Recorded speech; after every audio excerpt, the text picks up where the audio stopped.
जलवायु जब है जिसमें कि ग्रीष्म काल में भारत में क्या स्थिति होती है, वायुमंडलीय स्थिति के बारे में हम चर्चा करेंगे। तो इसके अंतर्गत जो है हम लोग को पता है कि ग्रीष्म काल जो है उसमें हम लोग अप्रैल मई की बात करेंगे, जिसमें कि सूर्य की स्थिति क्या है, उत्तरायण है। हम लोग जानते हैं कि 21 मार्च को जो है सूर्य की स्थिति क्या हो जाएगी, उत्तरायण हो जाएगी। तो जो ये ताप कटिबंध है जो कि सूर्य के साथ ही चलते हैं, तो उस समय जो है ये चल रहे थे, ये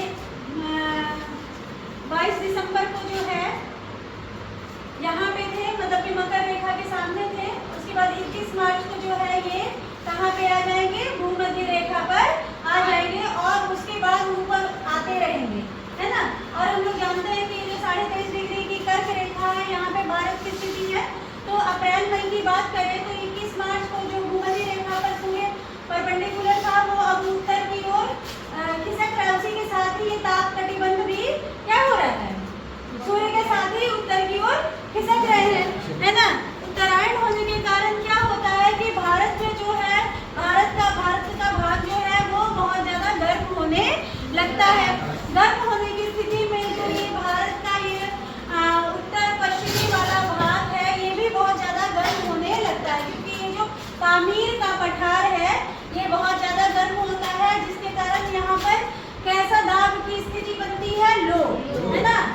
कम दाब की स्थिति बनने के कारण क्या होता है, यहाँ पे हवा जो है जमीन से के पास वाली हवा बहुत ज्यादा गर्म होती है और गर्म हवा हमेशा ऊपर होती है, ये हम जानते हैं। लेकिन हम लोग याद करिए अप्रैल मई के टाइम में हम लोग को स्कूल में कितनी गर्मी लगती है और हम लोग को लगता है, हर दिन लगता है कि आज इतनी ज्यादा गर्मी है तो आज बारिश जरूर होगी, लेकिन हम लोग शाम तक वेट करते रहते हैं लेकिन बारिश नहीं होती है।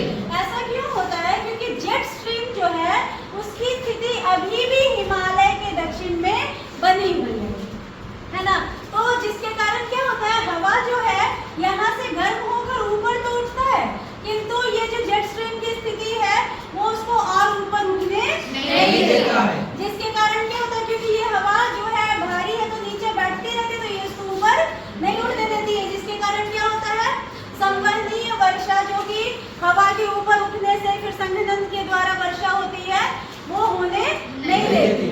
किंतु जो है इसी टाइम में जो मई के महीने में क्या होता है, म्यांमार में मानसून का आगमन हो जाता है और जो नीचे ये हवा बैठती है, इसके कारण इसके ऊपर जो है वो कैसी स्थिति होती है, निम्न वायुदाब की स्थिति होती है ना।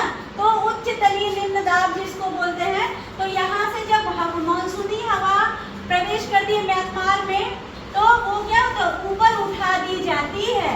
इस उच्च तलीय निम्न दाब द्वारा उसको ऊपर उठा दिया जाता है, जिसके कारण क्या होता है, म्यांमार, बांग्लादेश और भारत के तटीय भागों में बारिश हो जाती है। ये मई के महीने में मानसून से पहले बारिश हो जाती है। हम लोग देखते हैं कि अप्रैल मई के महीने में बहुत ज्यादा हवा चलती है, बहुत लू जैसा माहौल हो जाता है, उसको लू बोलते हैं। लू क्या है, लू स्थानीय हवा है जो कि किस प्रकृति की होती है, गर्म, है ना। और भारत में इस गर्म हवा को क्या नाम दिया गया है, लू। ये मुख्य रूप से जो है गंगा के मैदानी भागों में बहती है, जो कि हम लोग को बहुत ज्यादा, हम लोग की तबीयत उस टाइम खराब हो जाती है इस गर्म हवा के कारण, ठीक है। तो हम लोग लू के बारे में चर्चा कर ली। अब ये बात जो तटवर्ती क्षेत्रों में जो बारिश हुई है, इसको जो है अलग अलग राज्यों में अलग अलग नाम देते हैं। जैसे कि बंगाल में इसको क्या कहते हैं, बैसाखी। दक्षिण भारत में क्या कहते हैं, आम्रवृष्टि। असम में क्या कहते हैं, बोरोई चिला।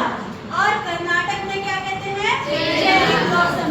अक्सर करके क्वेश्चन आता है कि काल बैसाखी जो है किस ऋतु में होती है, तो हमारा आंसर क्या रहेगा, ग्रीष्म ऋतु में होती है। ये हम लोग कब की बात कर रहे हैं, अप्रैल मई की बात कर रहे हैं, जब गर्मी तो बहुत होती है किंतु बारिश नहीं हो पाती है। लेकिन तटवर्ती इलाके में जो है बारिश हो जाती है, क्योंकि ये म्यांमार में उस समय मानसून आ जाता है। लेकिन भारत में क्योंकि अभी जेट स्ट्रीम की स्थिति बनी हुई है, जो कि कब तक बनी रहेगी, मई लास्ट तक बनी रहेगी। जून में इसकी स्थिति उत्तर की ओर जाएगी। हम लोग जानते हैं ना, जेट स्ट्रीम जो है सूर्य के उत्तरायण होने के कारण और उत्तर चला जाता है, और दक्षिणायन होने में क्या होता है,